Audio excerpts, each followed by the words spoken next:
A ver, el Cristo Redentor de Río de Janeiro, todos lo conocemos, ¿no? Sale en postales, en películas, en las noticias, es un icono.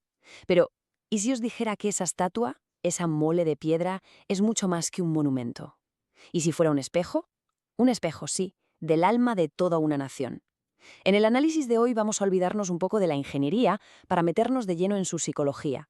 Vamos a ver cómo su construcción es, en realidad, una metáfora de una lucha interior y qué nos cuenta su forma final sobre la identidad de Brasil. La pregunta que lo va a guiar todo es esta: ¿qué sueña un país? ¿Qué anhela cuando decide tallar esos sueños en la cima de una montaña? Para empezar, vamos a hacer una cosa. Olvidémonos de las fechas, de los datos, de los arquitectos. Quiero que nos centremos en esta imagen, en un solo hombre. Un obrero, allá por 1926, colgado a cientos de metros sobre el abismo del Corcovado. Siente el viento que sube de la bahía. Mira hacia abajo. La jungla, un mar verde, espeso, salvaje. Y delante, un bloque de piedra. Frío, sin forma. Este trabajador, anónimo, valiente, él es nuestra puerta de entrada. Su lucha personal, ahí arriba, contra el vértigo, contra la piedra, esa es la clave para entender lo que de verdad significa este monumento. Porque, claro, este hombre, sin él siquiera saberlo, no estaba solo poniendo piedras una encima de otra. No, él era, en ese momento, la personificación de un país entero. Y no en un momento cualquiera, sino en uno absolutamente crucial. Pensad en el Brasil de los años 20. Un país intentando construirse, forjar una identidad moderna a partir de trozos que no parecían encajar. Una historia llenita de contradicciones. Y aquí es donde está el quid de la cuestión, la metáfora central de todo esto. Ese acto físico, ¿verdad?, el de picar la piedra, darle forma a algo que no la tiene, es el reflejo perfecto de un proceso psicológico, el de construir una identidad nacional unificada.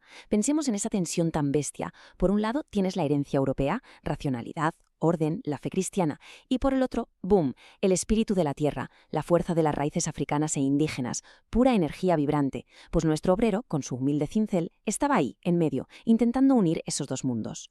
Y como os podéis imaginar, esa unión no fue un camino de rosas, ni mucho menos. Simbólicamente, cada día de trabajo en esa montaña era una auténtica batalla interna, una lucha vertical, una lucha por subir, por alcanzar un nuevo nivel de conciencia colectiva. Es que cada desafío físico de la obra tenía su reflejo exacto en lo psíquico. Ganar altura en la montaña, eso no iba solo de andamios y cuerdas, ¿eh?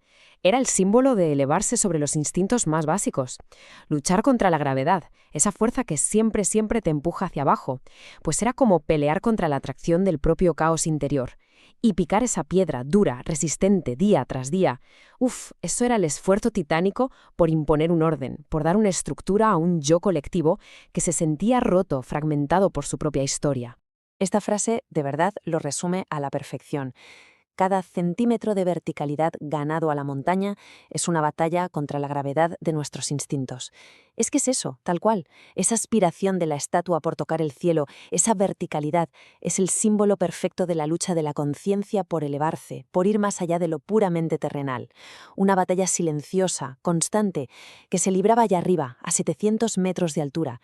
Vale, entonces tenemos este conflicto titánico. Orden contra caos, cielo contra selva. ¿Cómo se resuelve esto? ¿Quién gana? Pues la respuesta, y esto es lo increíble, está ahí, a la vista de todos, tallada en la forma final de la propia estatua. Y aquí llega la gran revelación de todo este análisis. El resultado de esa lucha tremenda no es una figura de dominio. Fijaos, no es un dios enfadado con un rayo en la mano, no es un rey conquistador que aplasta la selva bajo sus pies. Es todo lo contrario. Es un abrazo. Esos brazos abiertos nos están diciendo algo muy potente, que la unidad no se consigue con la victoria de una parte sobre la otra. Se consigue aceptando, integrando. Esto, en la psicología de Carl Jung, tiene un nombre, y es un concepto clave: la integración de la sombra. ¿Qué significa esto? Pues básicamente es el proceso por el que nuestra mente consciente, la parte ordenada, la racional, deja de pelearse con su lado inconsciente, el instintivo, el caótico, y en lugar de eso lo reconoce, lo acepta y lo integra. Y es que el Cristo Redentor es la metáfora perfecta de esto. El orden de la piedra no aniquila el caos de la selva, lo abraza, lo acoge, lo reconoce como parte de un todo. Y claro, una vez que entendemos esto, la perspectiva se amplía muchísimo. La estatua ya no es solo el símbolo de una lucha interna, se convierte en algo más grande, en el ancla psicológico de toda una nación. un punto de equilibrio para un país que vive literalmente en los extremos. Pasa a ser lo que en mitología se llama un axis mundi, o sea, un eje del mundo. Pensad en el árbol Yggdrasil de los nórdicos, o en el monte Olimpo de los griegos. Es eso, un pilar simbólico que conecta el cielo y la tierra, y que es capaz de sostener en un único gesto, en un solo abrazo, todas las brutales contradicciones de Brasil. ¿Y de qué contradicciones hablamos? Pues de las más profundas, de las que definen al país. El cielo y la tierra, claro. El orden de la ciudad y el caos de la selva y la favela. La famosa alegría de Brasil, la del carnaval, la de la playa, y justo al lado, la sombra terrible de la desigualdad, la racionalidad europea y el espíritu vibrante, casi mágico, de las raíces afroindígenas. Pues el Cristo, desde allí arriba, simbólicamente los abraza a todos por igual. Pero, y aquí viene la parte complicada. Este abrazo de piedra, que es perfecto en su simbolismo, nos lleva de bruces a una conclusión un poco amarga y a un desafío que, a día de hoy, sigue muy vivo en Brasil. Y es que la tarea, en realidad, no está terminada, ni de lejos.